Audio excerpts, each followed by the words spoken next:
तो वो साल 1975 था जब देश पर आपातकाल थोपा गया था। आज आपातकाल के काले अध्याय के 50 साल पूरे हो चुके हैं। तत्कालीन प्रधानमंत्री इंदिरा गांधी ने आपातकाल लगाकर देश को झकझोर दिया था। आज मौका है आपातकाल के स्याह अध्याय को एक बार फिर से जानने का। देखिए खास रिपोर्ट।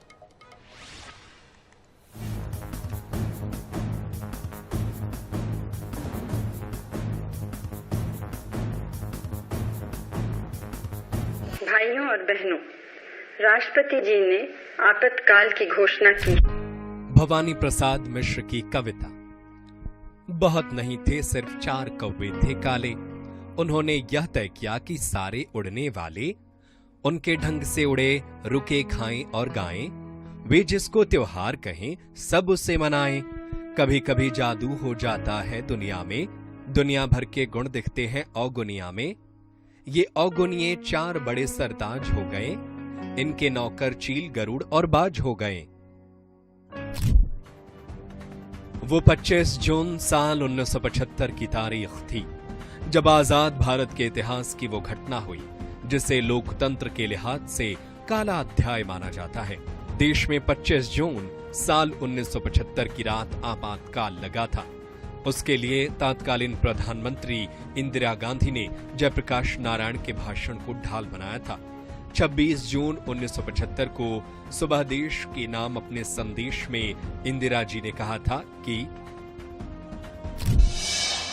एक व्यक्ति सेना को विद्रोह के लिए भड़का रहा है। देश की आंतरिक सुरक्षा के लिए यह ठीक नहीं, इसलिए देश में राष्ट्रपति जी ने आपातकाल लगा दिया है। 25 जून साल 1975 को दिल्ली के रामलीला मैदान की रैली में जेपी ने इंदिरा गांधी से इस्तीफे की मांग की थी।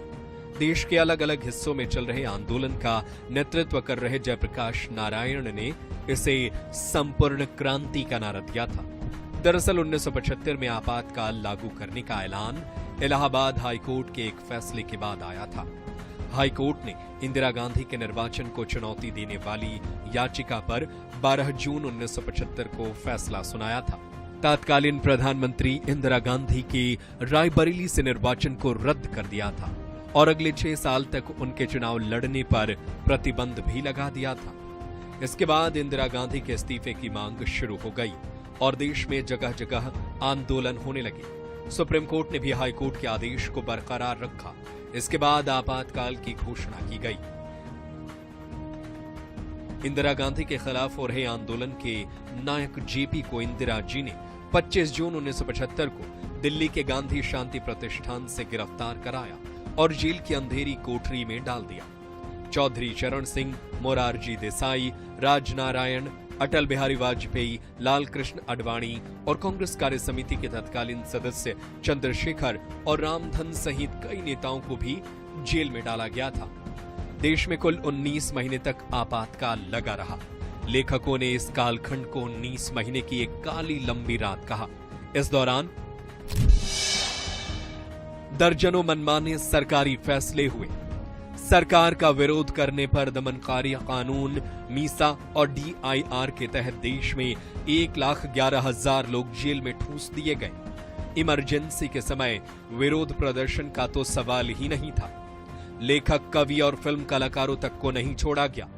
संजय गांधी ने देश के आगे बढ़ाने के नाम पर 5 सूत्रीय एजेंडा बनाया।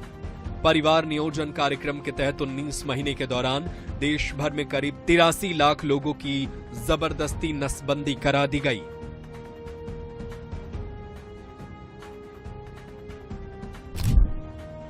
अखबारों में खाली पन्ने प्रकाशित होते थे जो आपातकाल का विरोध करते दिखाई देते थे।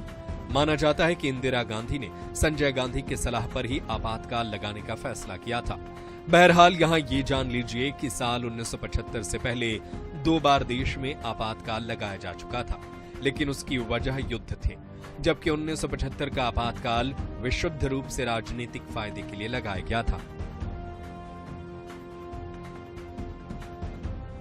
बहरहाल 8 जनवरी 1977 को इंदिरा गांधी ने अचानक मार्च में लोकसभा चुनाव कराने की घोषणा कर दी। 16 मार्च को हुए लोकसभा चुनाव में इंदिरा गांधी और संजय दोनों बुरी तरह हार गए। आपातकाल के रूप में देश पर लगा कलंक 21 मार्च को आधिकारिक रूप से खत्म हो गया। कांग्रेस महज 153 सीटों पर सिमट गई और देश में जनता पार्टी की सरकार बनी। 24 मार्च को मोरारजी देसाई ने देश के चौथे प्रधानमंत्री के रूप में शपथ ली। ये थी आपातकाल की कहानी, जिसे हमेशा याद रखा जाएगा। Bureau report, INS 24/7।